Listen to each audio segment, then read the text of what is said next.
안녕하세요. 안산 MB클리닉의 김은상 원장입니다.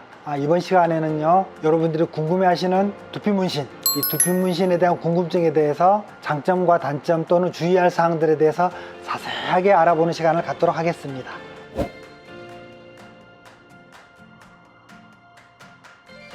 헤어라인 쪽 남성 M자 탈모가 많이 진행된 부분이 바로 전두부입니다. 이 전두부 이마선을 두피 문신으로 교정하고 싶다라면 보통 레이저 방식의 문신은 잘 추천하지 않고 눈썹처럼 엠보 방식을 더 많이 추천을 드리는데요, 주로 여성들의 헤어라인 시술에 해당되는 방법도 마찬가지입니다. 점으로 하는 것보다는 라인을 그리는 것이 조금 더 자연스럽습니다. 레이저 문신 제거와 커버를 하는 두피 문신 시술을 동시에 하는 것이 좋은 결과를 보인다고 하겠습니다.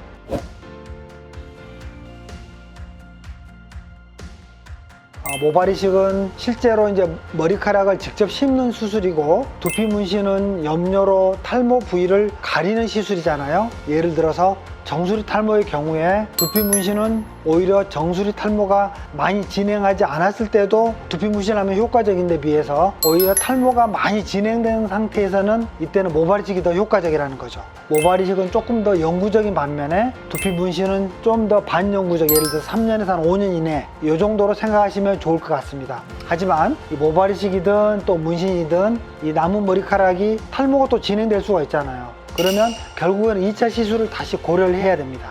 모발이식이나 두피 문신이나 2차 시술을 늘 인지하고 해야 되고, 탈모 약물이나 또는 MTH 주사 이런 클리닉들을 꾸준히 병행을 했을 때 좀 더 좋은 결과를 가져올 수가 있겠습니다.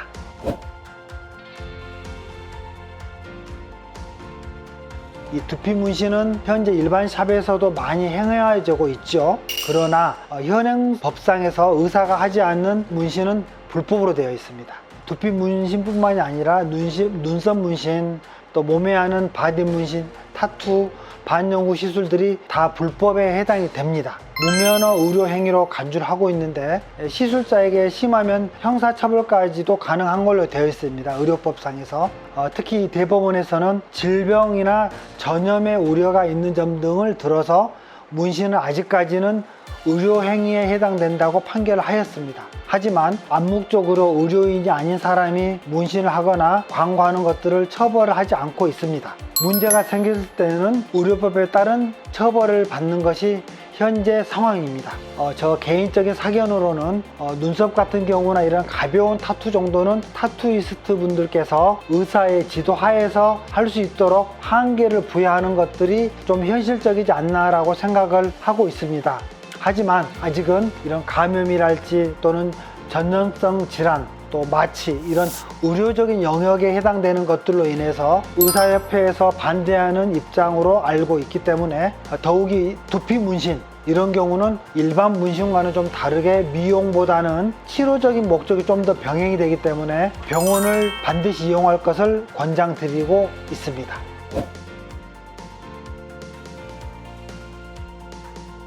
색소 깊이가 아주 깊거나 또는 한 곳에 반복해서 들어갈 때 너무 얕게 들어가거나 또는 환자 두피에 피지가 너무 많은 경우, 이런 경우에는 색소들이 좀 번지거나 뭉쳐 보이는 현상이 있을 수가 있습니다. 이렇게 색소가 번졌을 경우에도 당연히 색소 레이저로, 제거 레이저로 지울 수가 있죠. 특히 이제 색소가 두피 안쪽에 위치하게 되면 저희들이 틴달 이펙트라고 그러는데, 이제 빛이 산란 때문에 인해서 특정 색이 이렇게 번져 보이는 현상이에요. 그래서 좀 다소 푸른빛을 이렇게 띌 수는 있습니다. 눈 밑에 피부층이 굉장히 얇잖아요. 그래서 이 지방층이 좀 없기 때문에 얇아서 혈관이 비치면서 좀 푸르게 보이는 것과 좀 비슷하다라고 보시면 되겠습니다.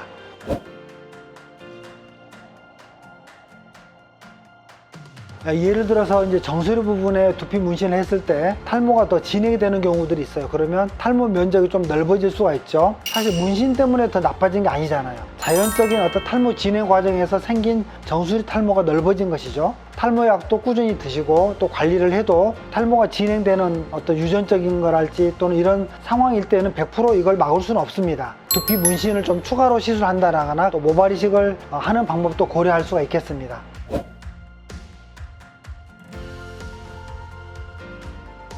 간혹 지루성 두피염이 굉장히 심한 사람이 있어요. 이런 분들이 염증 부위에 이제 문신을 하게 되면 염증이 좀 더 악화될 수도 있겠죠. 또 염증 부분은 문신을 해도 색소가 제대로 착색이 되지가 않죠. 그래서 지루성 두피염이 어느 정도 좀 완화가 돼서 완치가 된 후에 안정기에 접어들면 시술이 가능합니다.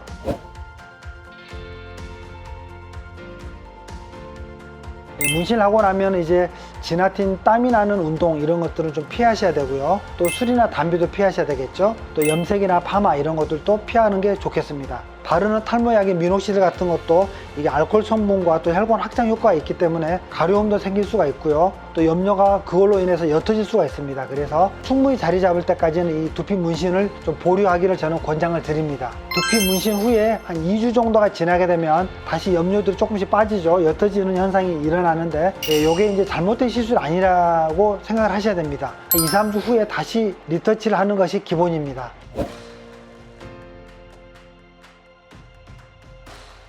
두피 문신은 시술 깊이가 아주 얕고 또 크기가 작아서 레이저 문신 제거술로 쉽게 지울 수가 있어요. 그러나 이런 시술 깊이나 또는 색소의 종류에 따라서 한두 번 만에 지워지는 것이 아니라 여러 차례 레이저 시술이 필요한 경우도 있다는 것을 아셔야 됩니다. 이 지우려고 하는 두피 문신은 보통 이제 좀 많이 번져 있거나 또는 파랗게 변색이 되어 이런 사례들이 많죠. 근데 이런 것들이 이제 100% 없어지는 않더라도 어느 정도 좀 완화시키는 정도의 레이저 시술을 받고도 만족할 수도 있고요. 또 리터치로 문신 시술을 해서 좀 더 좋은 상태로 보여주게 만들 수도 있겠습니다.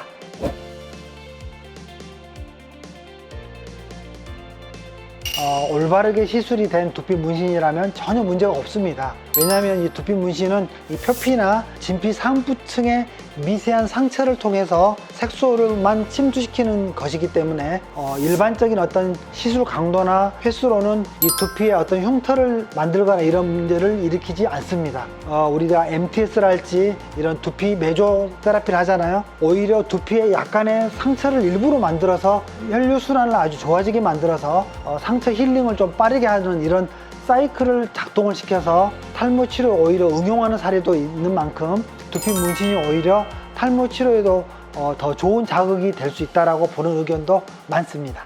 지금까지 이 두피 문신의 어떤 궁금증에 대해서 알아보는 시간을 가졌는데요. 이 두피 문신이 모발 이식을 대체할 만한 어떤 상황이 될 수도 있겠고요. 탈모 치료를 하고 있는 어떤 약물 치료나 탈모 주사 이런 것과 같이 병합해서 좀 더 좋은 결과를 가져올 수 있는 어떤 탈모 치료의 방법이라는 것을 아시고 필요하시다면 병원에 내원하셔서 적극적으로 두피 문신을 탈모 치료에 활용하셨으면 하는 바람입니다. 이상 MB클리닉의 김은상 원장이었습니다.